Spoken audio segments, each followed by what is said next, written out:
This is The Weekly Set, the official podcast of TVEnthusiast.com. With your host, Tyson Gifford and William Roerick. Episode 131, recorded October 26th, 2017. Hello, everybody, and welcome to The Weekly Set, the official podcast of TVEnthusiast.com. I am your host, the editor-in-chief of TV Enthusiast. My name is Tyson, and joining me today, as always, is my partner in crime here at TV Enthusiast, William Roerick. Hello. So today we have a few news stories to go over, quite a few, but most of them are pretty short. Then we're going to talk a little bit about my Stranger Things rewatch, because as we're recording this, we are less than 3 hours away from Stranger Things Season 2. So I caught up. We're going to talk a little bit about Stranger Things, because as we mentioned last week when we talked about the first episode, we never got around to really talking about the show on the podcast. So we're going to kind of talk a little bit about that, what we liked about it and stuff, gush a little bit before Season 2. And then we're going to talk about Mr. Robot's most recent episode, which was kind of like a episode that focused on the whereabouts of a certain character during the events of Season 2 for the most part. So let's kick off with some news.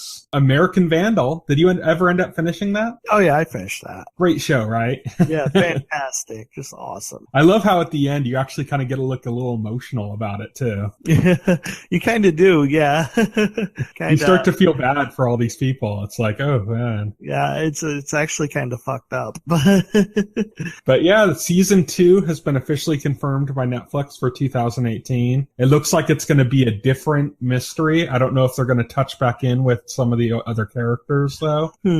But yeah, because they apparently there's like a voiceover, like a date announcement trailer, and it has the documentarian from the first one back. So if they're bringing him back for the second one, they might have like interactions related to the past story in there. Well, it would have to involve at least some of the same cast, because, unless the concept is like he moved away somewhere or something, then Yeah, it'll have something going on there. But yeah, so that's Season 2 confirmed. Great show if you haven't watched it yet. It's on Netflix. It's like a mockumentary about like the true crime stuff, except for like with a sillier subject. Instead of like murder, it's vandalism. But it's just like one of those shows that's like surprisingly better than you would expect. Or as I like to say a lot of times, like better than it has any right meaning.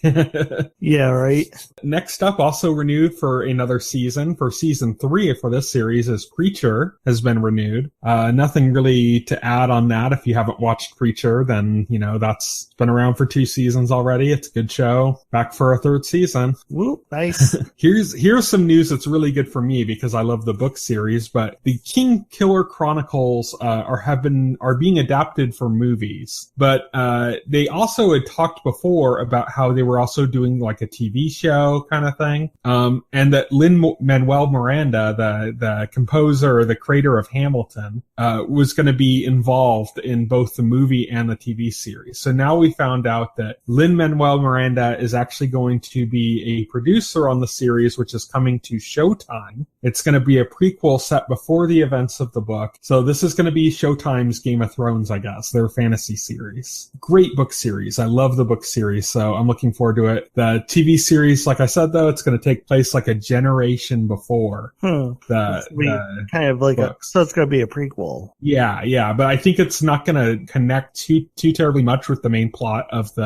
this series. Like the author already said he's going to set other like trilogies or other book series within the same world, besides the one that he's writing right now, so it's not directly related to that, but it takes place in the same world. So it's a prequel, but it's probably not going to be too terribly connected to the other material. It's more just like the same world. Right. But that's pretty cool because I really like the world in the series, so I'm looking forward to that. Also, Mark Frost recently said that he's considering season 4 for Twin Peaks, and Showtime is as well. David Lynch had previously said that he was open to the possibility, but that they hadn't confirmed or anything. This is kind of non-news in a way. It's just basically everybody saying, yeah, we might do a season 4. Yeah, pretty much. It's like people navel gazing, it's kind of like... But the good thing is that it seemed like, season 3 was the end. And now it looks like at least there's talk of a possibility. At least they're considering it. So you could say, so you're telling me there's a chance. Yes. Daredevil season 3 they've announced that they're bringing back Wilson Fisk as a antagonist for the series, and they also announced that the new showrunner for the series is going to be Eric Olson. He was a producer on Kings, which is he did that with Michael Green, who is one of the co-showrunners on American Gods. He was also a showrunner on Arrow, or not showrunner, but a producer on Arrow, mainly during its second season, which is what's more exciting, because that was the good season.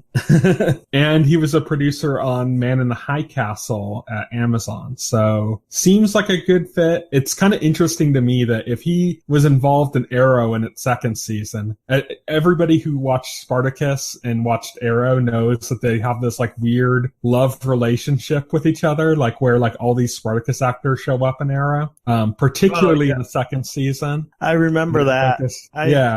For a while, and then for a while there was like a lot of actors from Spartacus showing up in Arrow, and then even like a couple in the Flash, which made for a while saying, okay, who's the next Spartacus actor who's gonna pop up in Arrow? Yeah, and of course, Manu Bennett is Destro. Unfortunately, the actor who played Bashiatis, the owner of the Fighters, basically he defected and he ended up in Agents of S.H.I.E.L.D. instead. Unfortunately, but I loved him in Agents of S.H.I.E.L.D. Yeah, he was great in Agents of S.H.I.E.L.D. Actually, he was excellent in that.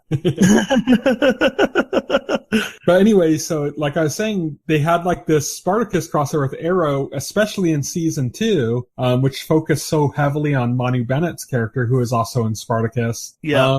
And what's interesting about that is if you remember the first season of Daredevil, the showrunner was Stephen S. DeKnight, which is one of the reasons I was very excited for Daredevil when it was announced, because of S. DeKnight and how awesome Spartacus was. So I knew he was going to deliver some badassery with Daredevil, and I don't think I was let down. It was indeed badass. Yeah, but what the surprising thing to me was like the second season was almost just as good with the new showrunners. I say almost just because I think the hand storyline was a bit weak. There's some issues, but like everything involving the Punisher, they just nailed it. They killed it. Yeah, so it's good to see Netflix picking people that look competent as showrunner. So Eric Olson's a good one. After the mistake they made with Iron Fist. With a freaking and now that guy is shitting up another Marvel property on ABC. Yeah. But the next Marvel Netflix series is The Punisher, and that's being done by one of the producers from Hannibal. So this is like they're kind of getting back on the ball as far as hiring decent showrunners. Good, because The Punisher deserves people with talent behind him. Because I think everybody's looking forward to The Punisher and expecting greatness from it. Yeah. So it's going to be interesting to see whether or not Punisher does live up to the hype and the expectations. I think there's more expectations on Punisher than there has been on any of the previous Marvel Netflix shows. There's a lot of love for that character. There's going to be a lot of pressure on them to get that right. Yep, definitely. And the last piece of news we have is Taika Waititi, who's the guy that's directing Thor Ragnarok right now, that everybody seems to love both this director and the movie. He first got his kind of name known for making this like werewolf documentary or mockumentary fake thing called What We Do in the Shadows in New Zealand. He announced recently that working on like kind of a spin-off sequel to that. But he also announced that they're doing like an American version of it, but they're doing it as a TV show. And he's involved in the development of it. Oh, wow. So Taika Waititi, he's a growing name in the industry right now. He's getting a lot of talk because of Thor Ragnarok. So yeah, it's going to be interesting to see that come. So an interesting, what people say is like genuinely funny and good werewolf show that we might be getting. So that's exciting. Nice. You know what? I'm all for that. I'm all for like a werewolf comedy show. I don't think that's ever been done in the history of ever. So yeah, bring it on. That's what I say. Okay, so let's move on from the news. Let's talk about Stranger Things rewatch. So I just finished just earlier today season 1 for my second go around for this series. And as I said, we never really got to talk too terribly much about Stranger Things in the podcast just because we were busy with other stuff. We had originally planned we were going to do a specific Stranger Things podcast, and we just never got around to it. We were too busy. Right. But yeah, I thought this was a good opportunity to kind of briefly go over Stranger Things and what we liked about it and why we liked it so much. So, I mean, obviously right off the bat, there's a nostalgia factor. But what I love about the way Stranger Things handled it is that it's like greater than the sum of its parts. You know, like there are direct references, like scenes that are shot exactly like scenes from movies like E.T. and, you know, just all these different iconic movies from the 80s, mostly from Steven Spielberg or things from books related to Stephen King. Those are kind of like the big ones, but also a lot of like John Carpenter and yeah. Oh, yeah, you can tell right off the bat those are the two main influences. But yeah, John Carpenter is also an influence. There's even some John Hughes in there with like the high school drama stuff. Right. It's like basically like Stranger Things is like they went out and they decided they were going to condense everything that was good about the 80s into one Netflix show, and it turned out amazing. Yeah. It turned out greater than the sum of its parts, and it ended up being not only like this great nostalgia bomb of all these things we love, but it's beyond that because it has its own iconography, like the way it used like the Christmas lights and Eleven as a character like creates its own iconography, you know, beyond what was just being borrowed from other movies. Right, totally. And yeah, they nailed it with down to the font of the TV show uses, which is like used on so many like Stephen King book covers and movies of that era from like a lot of like John Carpenter movies, for example, use that like a font almost identical to that. Right. Right. So they nailed that. And then the music, not only the music from the era, like using the Clash's Should I Stay or Should I Go in a really impactful way in the show, but also the way they brought in this kind of like very John Carpenter style like theme to it, you know, this like synth theme that is, you know, you didn't actually see too much in 80s movies outside of like John Carpenter, but like has become like this thing that you immediately identify as being 80s. Right. This kind of like weird synth score kind of thing. So yeah, nailed it on all fronts, was able to get all that nostalgia in while still kind of remaining its own thing. We talked last week about how they were able to like just nail the characterization like right off the bat, like where you're able to like characters like Benny, the cook who died in like the first episode. Right, totally. But you were able to nail him down like, you know, even before he died, just kind of showing like how likable he is in his interactions with Eleven, you know, and we talked about Sheriff Hopper and how he kind of came off kind of prickly, but you kind of like, he's prickly, but you like him. And then like as it goes on, you get kind of like really invested in him. Mm-hmm, sure. And then there's a thing that everybody talks about with the series, which is the amazing child actors in the show, which just cannot be said enough. Like they hit the lottery. They hit the jackpot with like the child actors. You know, child actors is always like a mixed bag. Every so often you get like somebody that's like really good, you know, and ends up becoming like this huge star, like Dakota Fanning or something, you know, how she was a child actor and then like all of a sudden she's in everything, or, you know, that happens. That's like a once every like 5+ years that you get like that one actor that kind of blows up and everybody loves and ends up kind of continuing on. This nailed it with like five child actors right off the bat. The entire crew and of course 11 coming in are all like great characters. Yeah.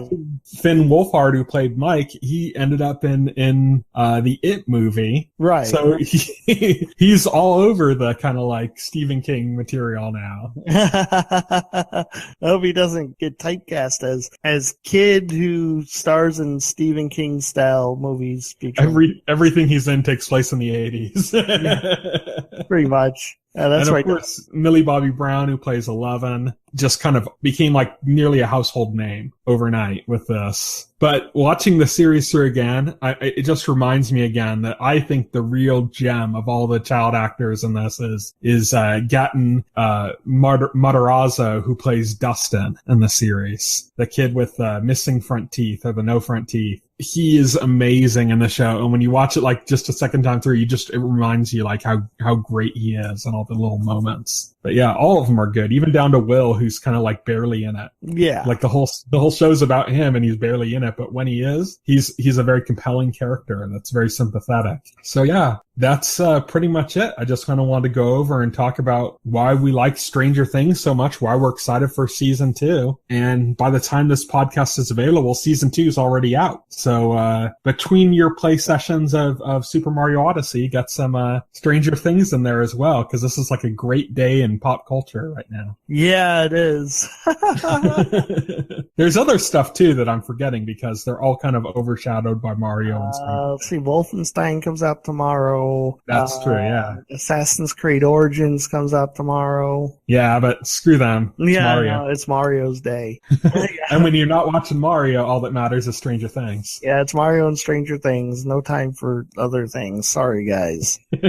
So let's move on to our main topic, and we're kind of rushing through this podcast because I want to get this all edited and done so I can go right at midnight and start watching Stranger Things. And it'll be too late once you've actually heard the podcast, but I am going to be tweeting a little bit while the show's going on. And Tyson's like a kid on Christmas Eve. Yes, this is exciting time for me. I'm really hoping to get downstairs right around midnight Pacific time and start right at the beginning.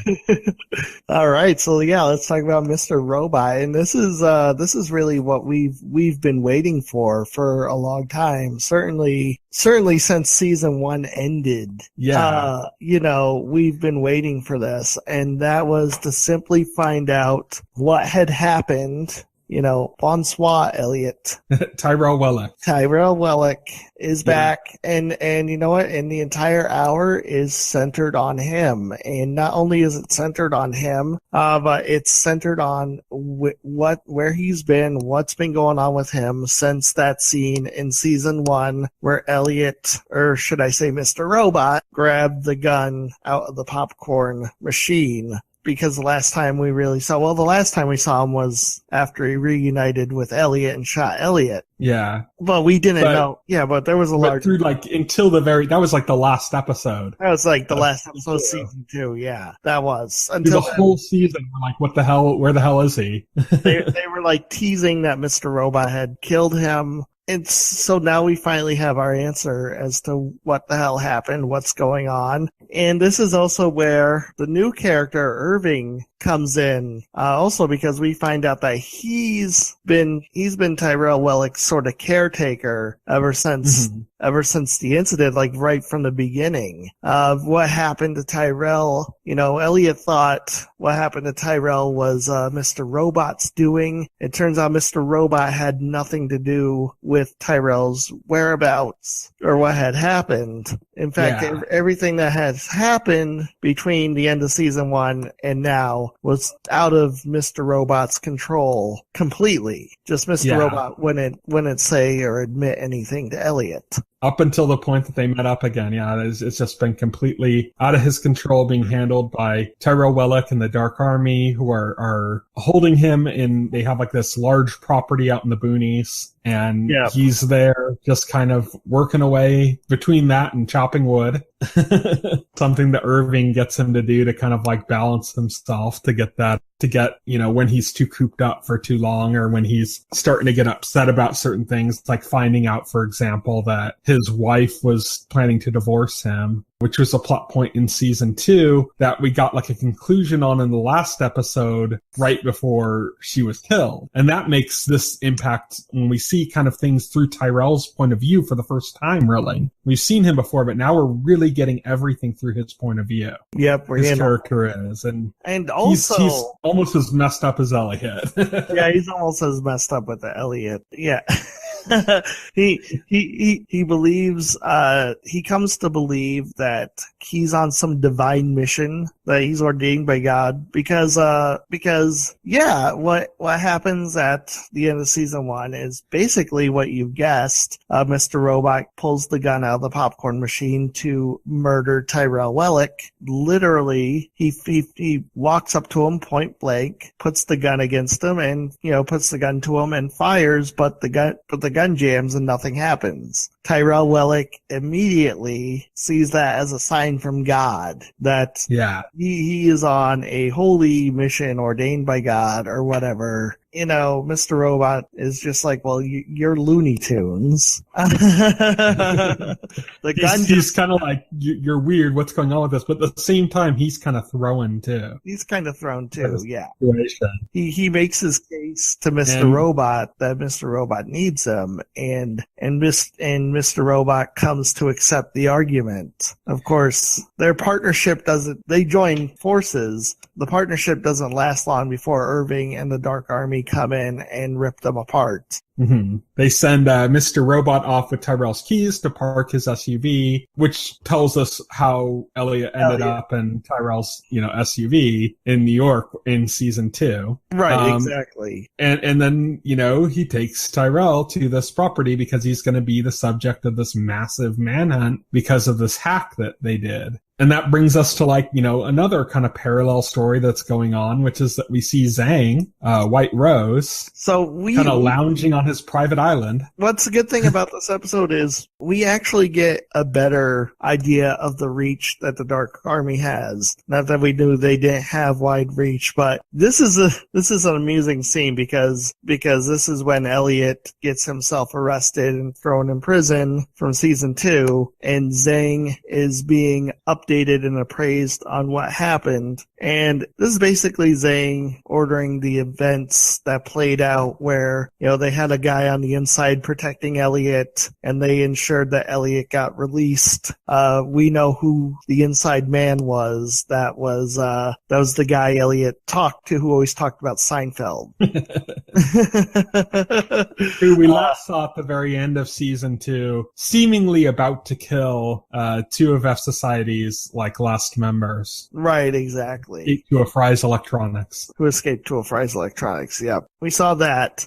So we know the story behind that. I mean, it's nothing surprising, but then there's this really funny scene where he's watching Donald Trump on TV campaigning. Well, first of all, he calls in this PR guy. He calls into him, and he wants him to spin a story about Tyrell Wellick, make Tyrell Wellick, who is probably the most wanted man in America, he wants him to be shown in a positive light, which the guy admits would be difficult, but he admits is totally doable. They also talk about saying that the origins of F Society are in Iran. And he's like, yeah, brown people, I can spin that easy. And then this leads to a very funny scene where Zhang is watching Donald Trump campaigning on TV, because this takes place last year during the presidential election that was going on. And Zhang motions to the PR guy, and he says, also, I want you to help with the presidency. And the PR guy looks at the TV and he's like, what, that guy? No, that guy's an idiot. He's a buffoon. He's a buffoon. There's no way that's gonna work. He's completely divorced from reality. He's completely divorced from reality. He's like, there's no way in hell that's gonna work. And then he's like, and even if it does, how can you be sure you can control him? And then Zhang just very calmly says, the puppets will dance. You just gotta pull the right strings. or something like that. Yeah. Yeah. So basically, or the Dark Army is to blame for Donald Trump. Yeah, basically, yeah. It's just using modern events to really tell us that the Dark Army needs to go. Right, exactly. That the Dark Army, that's how insidious the Dark Army is, you know? Which is funny because this is like the second show on TV where they've used an antagonist to claim credit for the Trump presidency. What's this and American Horror Story Cult. Oh, yep, that's true. Yeah. What's so crazy about this though with Mr. Robot is it's not too far from the truth, is it? No, yeah, it's just instead of China and the Dark Army, Russia. It's Russia and Putin. Yeah. Exactly. So it's pretty scary, you know. Yeah. But I really liked all the stuff going on with Tyrell, where he kept like looking at live video feed of his son, how he was struggling with his wife, like talking about leaving him and all of this aspect of it and how that's colored in our minds by knowing that, you know, from the last episode that his wife's dead. Right. And that really makes you kind of more sympathetic to Tyrell because you're like, oh, you know, we know his wife's kind of like this horror person, you know. He even says that he can't talk to her until he appears strong again, you know, because she saw him as weak and he needs to like build himself up and everything. But yeah, she's not going to be there for him, and that's like hammered at home when we have the moment where Irving tells him a story about how, you know, his sons mean everything to him, but his wife left him, all of which is total bullshit. Oh, yeah. We find out later that this was just like, he was using like a mug that said like, you know, dad on it and all this stuff, just to kind of try to sell the story. We find out that Irving was being manipulative. We find out through that that Irving is very good at manipulating people, you know, like he is an expert at manipulating people in that way. And we see that because, and to do it through that way, through that story is like, even as the viewer, you kind of get sucked into Irving's story. You kind of believe it. You know, you totally buy into it. And then when you find out that he was bullshitting, you're kind of like, oh shit, he tricked me.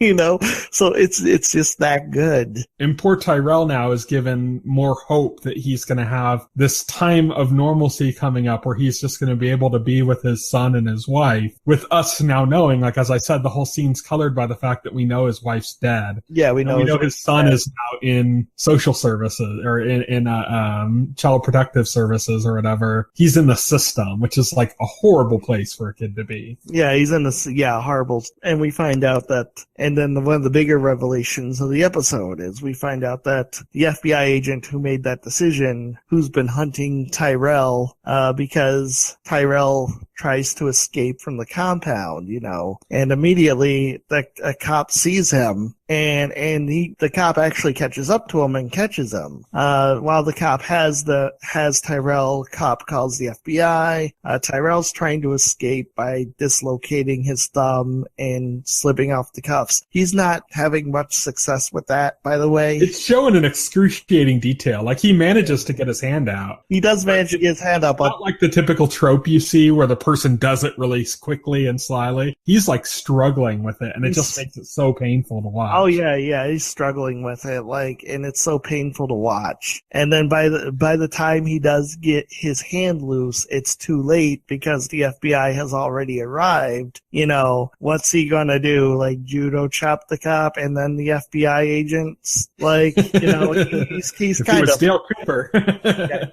I mean, at that point, he's kind of fucked. So he did manage to get out of that cuffs, but it was not good enough. But shock of shocks, the FBI agent that we've been following, he kills the cop, and he takes Tyrell back to Irving because we find out he's working for the Dark Army as well. At which point the FBI agent which is Agent Santiago, is his name, has just a pity party bitch fest. making him like, even knowing that he's corrupt, even knowing how much of an asshole he was in the last episode, man, him throwing that pity party for himself and just bitching and whining was like, God, that guy's so hateable. Yeah. Like, I already hated that guy before. Well, I said last week, right, that he seemed like kind of incompetent, like kind of an idiot. And now that makes sense, right? Now that makes more sense why he comes off that way. Because really he's trying to impede the investigation instead of help it, because he's working for the Dark Army. Yeah. And so he has his little pity party. Irving kind of moves him along and then is like, you know, continuing to do the kind of like, I'm your friend manipulation on Tyrell. And yeah, so that relationship continues on with him. Tyrell continues to work away at the problem. Eventually, he gets moved back to the city, and we see all the setup for what happened in the season finale last year. Right. On the other side. Like, it looked like Tyrell Wellick had been there all along and was ready and had been clean and involved in this process the whole time. But like, no, it's like he had this concerted effort to make sure he had his appearance look right and that he shaved just before going there, and he got his suit back even though he was like in a conspicuous neighborhood to be wearing a suit. Oh yeah, stand out, and all of these aspects, these things that kind of added to Elliot's kind of perception of how weird it was with Tyrell showing up and making Elliot kind of really convinced that this was all in his head. Right, like because Tyrell, kind of the origins of that, like what was actually happening. Tyrell wanted Elliot to see him as he last saw him. Mm-hmm. Right, so that was very important to Tyrell. And it's like Tyrell's like in love with Elliot. Like there is that undertone. They brought back the whole, the scene from season 1 where he slept with a guy, but he had done that as a manipulation just to get, to hack his phone. I think they're heavily hinting that Tyrell may be gay or at least bisexual. Yeah. Well, we've seen him do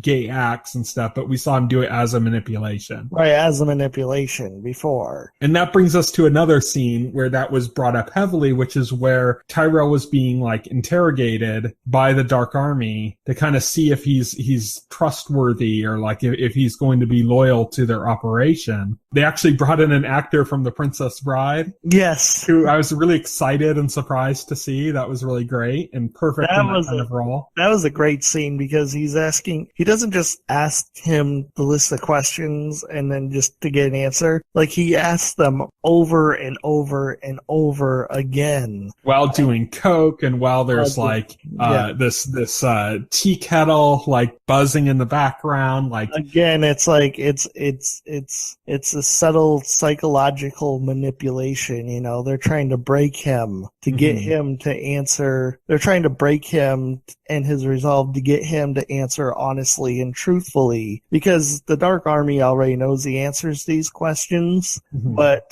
they know that Tyrell's first impulse is going to be to lie about that, and so they break him down until he starts answering truthfully. And they're asking him questions like about the murder that he committed on the rooftop. They're asking him about if he's slept with anybody besides his wife since he's been married, which we know he slept with that guy in season 1 as a way of getting information. When they finally did break him, there was the follow-up of, have you ever cheated on your wife? In which he honestly answered no, which is because that was all agreed upon with his wife to do that. Right, yeah. It's interesting because the question is, have you slept with anybody else while you were married? And he says yes. And then the follow-up question is, have you ever cheated on your wife? And he says no. And both of those are honest answers. Yeah. And, you know, they ask, like I said, about the murder, and they're asking about all these different things. And he finally breaks down, and then they say, will you be loyal to us? And he says no. And there seems to be this, like, interaction where they're like, okay, well, let's put the plans in motion to end this. Yeah, they're basically like, okay, well, this isn't going to work out then. And then he says, but I am loyal to Elliot. Yeah. And like then he'll always be loyal to Elliot. And they kind of like, okay, cards back on the table. Let's get started. Yep.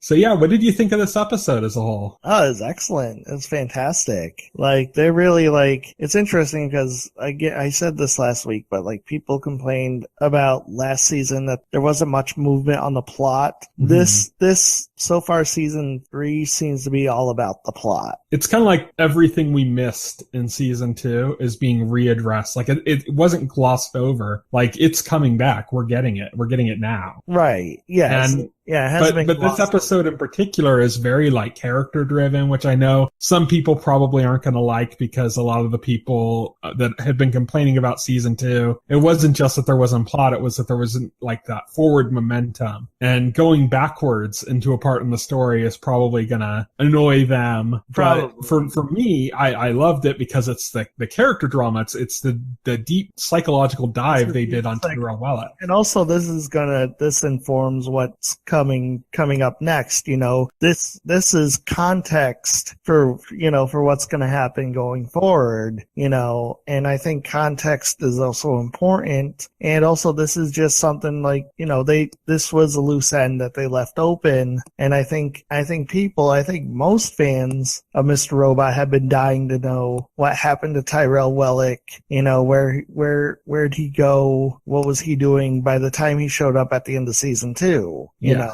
So that's Mr. Robot. That was episode 3 of season 3, titled episode 3.2, because it starts at 3.0 for the season premiere. That's their weird naming structure. Legacy.so. Yes. So yeah, this is great episode, great character study on Tyrell Wellick. A lot of information that ties into the events of season 2 that we weren't privy to during season 2. It gives us a chance to really kind of have a better understanding of Tyrell as a character and his motivations, and a chance to, like, feel really bad for him based on what we know about happened in the last episode. Right, exactly. And that's kind of it. We're going to talk about the next episode next week as usual. We'll also talk about some new Stranger Things at that point as well, I'm sure. But until then, here's what's coming up in the week ahead. By the time this podcast is available, Friday, October 27, 2017, as we've mentioned countless times, Stranger Things on Netflix.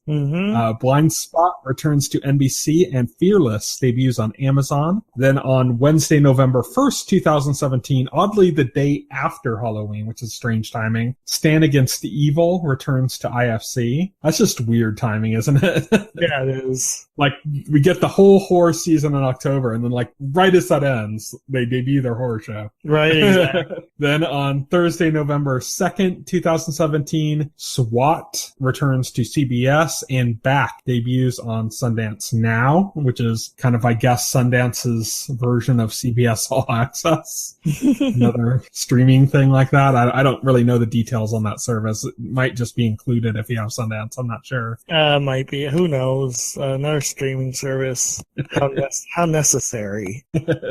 Then on Friday, November 3rd, 2017, Alias Grace debuts on Netflix. This is based on a book by the same author who did The Handmaid's Tale, which was a huge hit for Hulu, and got them the first Emmy win for Best Drama for a streaming service. So this might be worth paying attention to on those grounds. But that's it for the podcast. So thank you everybody for listening. Sorry it was a short one, but we needed to get through some stuff so I could watch some Stranger Things.